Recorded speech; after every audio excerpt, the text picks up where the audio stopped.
जय गुरुदेव।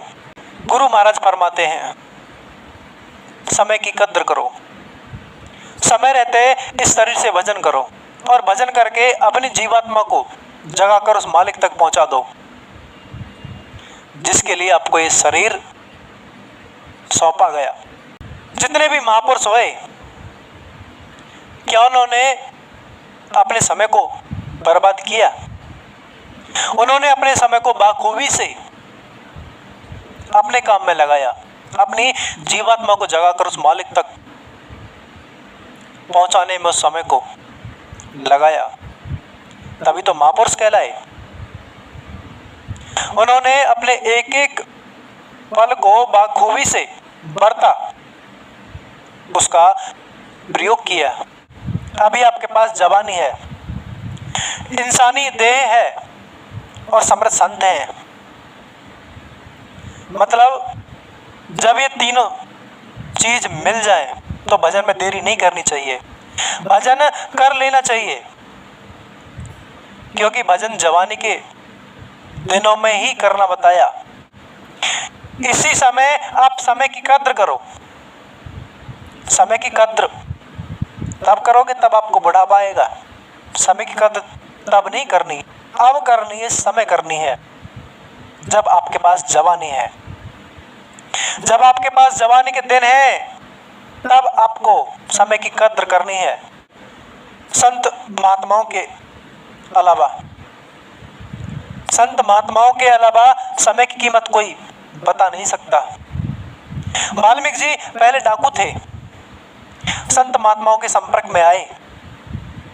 संत महात्माओं ने वाल्मीकि जी को जीवन का महत्व बताकर, समय का मूल्य बताकर उनको सत्मार्ग पर चलाया और डाकू से ब्रह्म तक का सफर वाल्मीकि जी से करवाया। तभी तो आज कहते हैं उल्टा नाम जपा जग जाना, वाल्मीकि भाई ब्रह्म समाना। इसीलिए संत महात्मा ही समय की कीमत समझाते हैं, उनके अलावा कोई दूसरा को समझा ही नहीं सकता। ठीक इसी प्रकार जो सत्य मार्ग पर नहीं चलता, जो संतों के बताए हुए रास्ता पर नहीं चलता, वह डाकू ही है। लेकिन वह ऐसा डाकू है, वह अपने ही हाथों अपने शरीर को बर्बाद करता है, अपनी जिंदगी को, अपने तन मन धन को, अपनी सांस को और अपने समय को अपने ही हाथों बर्बाद करता है। वह ऐसा डाकू है, वह खुद को लूटता है, वह खुद के पैर पर कुल्हाड़ी मारता है। वह डाकू ही तो है जो अपने परिवार के खातिर, जो अपने बाल बच्चों के खातिर दिन रात चोरी डकैती करके, ठगी बेईमानी करके, लूटपाट करके अपने परिवार के खातिर धन कमाता है, लेकिन सत्मार्ग पर नहीं चलता। जो संतों के बताए हुए मार्ग पर नहीं चलता वह डाकू ही तो है। लेकिन जिसने समय का महत्व समझा, जिसने संत महात्माओं के पास जाकर अपनी जीवात्मा को जगाया, वह वाल्मीकि महात्मा है, वह डाकू नहीं हो सकता। डाकू में और महात्मा में यही फर्क है। जब तक आपके पास शरीर है, इसको मालिक के सुमरन में आग की तरह तपा दो। अगर नहीं तपाया और शरीर का समय आपके हाथ से निकला या फिर इस शरीर में कोई रोग पैदा हुआ तो बहुत मुश्किल होगा भजन करना, सुमरन करना। इसीलिए अभी समय है, इसमें सुमरन की आग दौड़ा दो ताकि आपका काम जल्दी से हो जाए। जब तक अर्जुन कृष्ण के साथ रहा तो अर्जुन में पावर थी, ऐसी पावर थी कि उसके धनुष के आगे कोई टिक नहीं सकता। लेकिन उसी अर्जुन को भीलों ने दिन में तारे दिखा दिए। महात्मा कहते हैं पुरुष बलि नहीं होता है, समय हो तो बलवान, भीलिन लूटी गोपिका, वही अर्जुन वही बाण। इसीलिए समय की कद्र करो। इसीलिए भील रूपी काल आपसे गोपी रूपी शरीर लूट ले, उससे पहले इस शरीर को सुमिरन ध्यान भजन में दौड़ा दो। इसीलिए शरीर को भगवान को पाने में दौड़ाओ। अगर भगवान आपको नहीं मिला और आपका शरीर छूटा इस दौड़ में, तो ये दौड़ आपकी दूसरे जन्म में फिर चालू होगी,